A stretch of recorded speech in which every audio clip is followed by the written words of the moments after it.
현재 이게는 이제 현안의 문제라고 보십시오. 지금까지는 하나는 원리적인 것이고 하나는 과거의 사건을 비판한 것이지만 지금 김중근 박사님 발표할 내용은 현안의 문제, 현안의 공성원과 관련되는 어떤 헌법적 쟁점이 있는지 부탁드리겠습니다.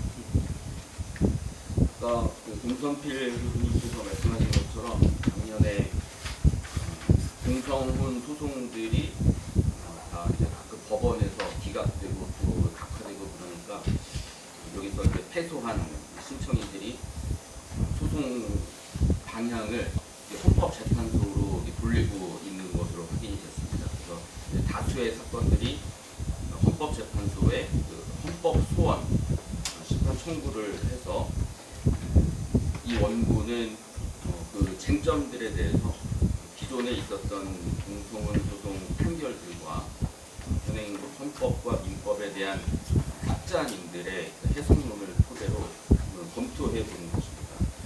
먼저 공소원 소송이 우리나라에서 이제 진행되어 온 경과를 말씀드리고 헌법소원 심판 청구 소송에서 제기되는 쟁점들에 대해서 어떻게 평가를 내릴 수 있는지 간략하게 말씀드리도록 하겠습니다. 언론에도 이제 많이 소개가 됐는데 지난 2014년에 김조광수 사건으로 알려진 남자와 남자가 결혼식을 올리고 구청에 혼인 신고를 했는데 이게 처리되지가 않았습니다. 그래서 이분들이 서울 서부지방법원에 소송을 제기했는데 혼인 신고를 불수리 처분하는 것을 취소해달라는 소송을 제기하는 것입니다. 그래서 이 소송이 우리나라에서 제기된 첫 번째 공성원 소송으로 알려지고 있습니다.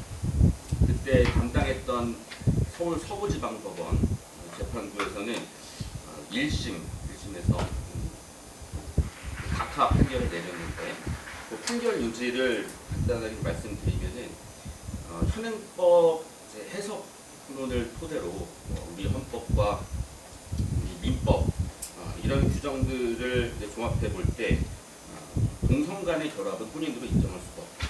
왜냐하면 우리 헌법에는 양성의 평등이라는 점을 명시하고 있고 그리고 혼인이 남자와 여자가 결합하는 것이다라는 그 명시적인 문구는 없지만 우리 민법과 각종 이제 법률들에 보면은 부부라는 용어라든지 남편과 아내, 부모와 같은 이 성이 구별되는 용어들을 반복해서 사용하고 있기 때문에 우리 법 체계적으로는 이미 그 혼인이라는 것은 남자와 여자 이렇게 구별된 성을 가진 사람들이 결합하는 것을 전제로 하고 있다는 점에서 현행법 해석상 공성 간의 결합은 법률론으로 인정할 수가 없다라고 판시를 했습니다. 또 제기됐던 이제 주장들 중에는 아까 은선필 교수님께서도 말씀하신 부분이 있는데 성적 자기결정권과 관련된 혼인의 자유 이런 부분이었습니다. 이런 것도 국민의 기본권 중에 하나지만 이건 무제한적으로 허용되는 것은 아니고 어디까지나 우리 법 제도 내에서 허용되는 범위 안에서만 국민의 기본권이 보호되는 것이기 때문에 우리 헌법과 민법 이 법 체계 하에서 이성 간의 결합만을 법률론으로 채택하고 있는 법 제도상 동성 간의 결합까지 이렇게 보호할 수는 없다라는 점을 분명히 판시를 했습니다. 이런 취지로 1심 법원에서는 각하 판결을 내렸고 이 동성 커플이 항고를 했습니다. 같은 법원 서울 서부지방법원에서 항고심도 판단을 했는데 2심에서도 같은 취지로 기각 판결을 내려서 일단락이 되는 사건이 있었습니다. 그리고 한 10년이 지났습니다. 2024년이 돼서 10월경에 11쌍의 동성 커플을 대상으로 변호사 단체에서 대규모 기자회견을 개최했는데 그때 이제 동성혼 소송을 집단적으로 동시에 제기하겠다고 밝히는 기자회견을 했습니다. 그래서 그 기자회견이 있는 그 다음 날 서울에 있는 법원들, 북부지방법원, 서부지방법원, 남부, 동부 그리고 인천에 있는 가정법원, 부천지원에 있는 이 법원들의 총 11개 사건으로 이 동성혼 소송들이 집단적으로 동시에 제기가 됐습니다. 총 11개 사건 중에서 10개 사건이 1심 단계에서 대부분 기각되거나 각하 결정이 내려졌습니다. 그 구체적인 판시 내용들은 이 서부지방법원 10년 전에 그 사건들처럼 구체적으로 나오진 않았지만 그 당시에 있었던 그 판결의 취지대로 또 기존에 있던 그 판결 취지대로 기각 내지 각하하는 그 판결을 내리게 됐습니다. 그래서 지금 현재 아직까지 결정이 되지 않은 한 개 사건이 인천 가정법원 사건이고 그 중에 한 개 사건은 서울 가정법원 항고심에 지금 계류 중에 있습니다.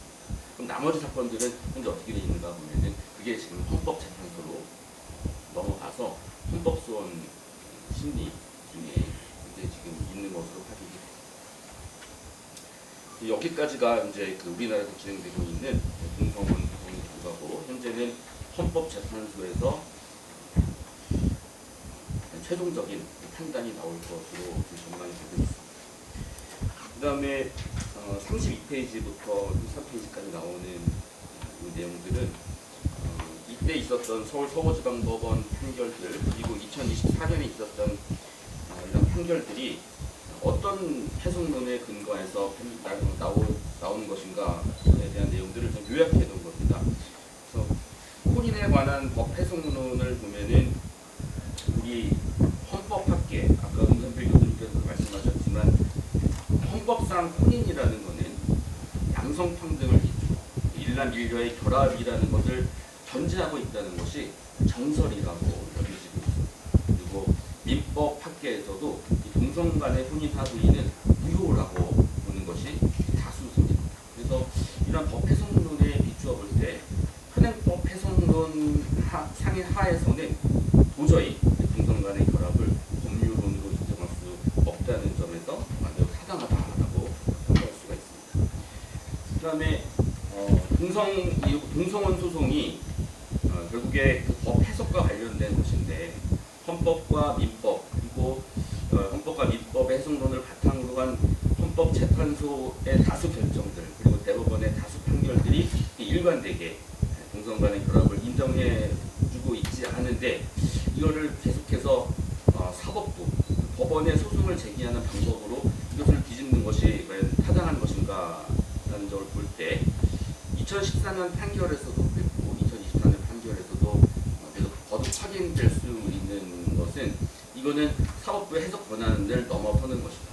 그러니까 우리나라의 가족제도의 아주 중대한 변경을 초래하는 것이기 때문에 이거는 사법부의 법 해석을 다시 해석을 바꾸는 것으로 가능한 것이 아니라 우리나라의 사회적 합의, 국민적 합의를 통해서 법을 바꿔야 되는 것이고 결국에 우리 헌법에 양성평등을 명시하고 있기 때문에 법을 바꾼다고 해가지고 되는 것이 아니라 헌법의 변경까지 초래될 수 있는 것이기 때문에 헌법 개정권자인 국민적 합의가 무엇보다 필요하다는 점을 공식적으로 밝히고 있습니다.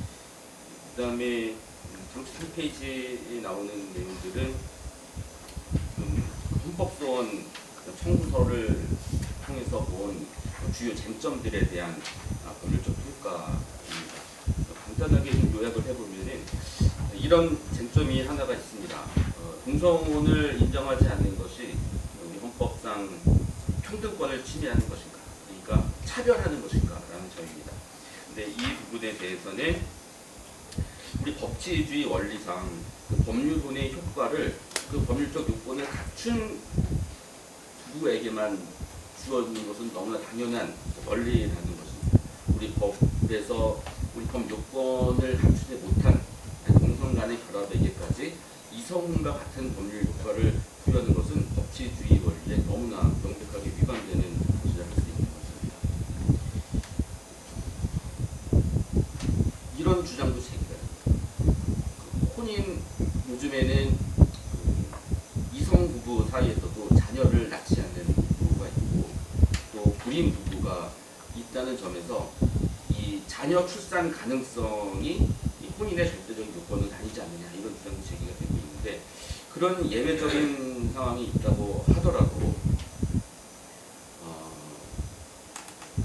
생물학적으로 남녀가 구별이 되고 있고 동성 간에는 출산이 불가능하다라는 점이 있고 그리고 일부 그 불임 부부가 있고 자녀를 출산하지 않기로 결심한 부부가 있다고 하더라도 이거는 지금 예외적인 상황인데 이런 예외적인 사례가 있다고 해가지고 이 혼인제도가 갖는 그 사회 유지, 존속의 그런 고유한 기능의 본질까지 변경할 수 있는 것은 아니라는 점입니다. 그래서 도저히 이 그 동성 결합과 이성 부부 사이에서는 같다고 기본적으로 같다고 볼 수 없는 본질적인 차이가 존재한다는 것은 너무나 명백하다는 점입니다. 그리고 아까 이상현 교수님께서 발표해 주신 바와 같이 전원합의체 판결이 있었습니다. 건강보험 피부양자를 인정한 판결이 있었는데 이 판결에 가지는 그런 위헌성, 부당성이 있기 때문에 이 판결을 가지고 동성부부가 이성부부와 본질적으로 같다는 주장은 타당하지 않다고. 다음 34페이지에 보시면은 배우자 선택 결정의 자유와 한계가 있는데 이거는 아까 말씀드린 것처럼 역시 그 헌법의 기본권 중에 하나인 사적 자기결정권과 관련된 부분입니다. 혼인의 자유가 있는 것처럼 배우자 선택의 자유도 있는 것인데 배우자를 선택할 때 여자가 아니라 남자를 선택할 수 있는 건 동성을 선택할 수도 있는 거 아니냐라는 부분도 아까 말씀드린 것처럼 그 혼인이 가지고 있는 목적과 기능적 측면을 고려할 때 동성혼이 우리 사회에서 사회통념상 용인되기 어려운 결합이라는 점을 한번 확인할 수가 있는 것이고 어디까지나 우리 법 제도가 허용하고 있는 범위 안에서 기본권이 허용되는 것이 라는 점입니다. 그래서 우리 법에서는 금지하고 있는 혼인이 있습니다. 근친혼을 허용하고 있지 않고 그다음에 결혼한 사람이 또 결혼을 하는 이 중혼을 금지하고 있습니다. 아무리 자기의 그 자유가 있다고 하더라도 안 되는 것은 법에서 허용하지 않는 것은 까지 주장하는 것은 타당하지 않다고 생각합니다. 그다음에 최근에 동성혼을 인정하고 있는 나라가 증가하고 있다는 세계적 추세도 주장하고 있는 것 같습니다. 그러나 이 부분도 역시 전 세계적으로 동성혼을 허용하고 있지 않는 나라가 압도적 다수로 보이고 있고 혼인 제도는 각 나라가 자기 헌법과 법률에 따라서 주체적으로 결정해야 될 주권적 사안이라는 점이 분명합니다. 그리고 동성혼이 소비할 수 있는 보건적, 청소년 보호상의 문제점들도 명백하고 의학적으로도 많은 동성혼, 동성애가 가지고 있는 질병의 문제, 여러 가지 보건상 취약한 문제들이 여러 논문들을 통해서 발표가 되고 있는 것을 알 수가 있기 때문에 그렇다고 볼 수가 없는 것이죠. 그래서 결론적으로는 지금까지 우리 대법원과 헌법재판소의 일관된 입장들, 그리고 우리 헌법학계, 민법학계의 현행법 해석상 동성결합이 법률론으로 해석될 수 없다는 이런 점을 볼 때 헌법 소원에서 제기되는 쟁점들 또한 이런 같은 취지에서 수용되기가 어렵고 현행법 체계상 동성혼은 인정될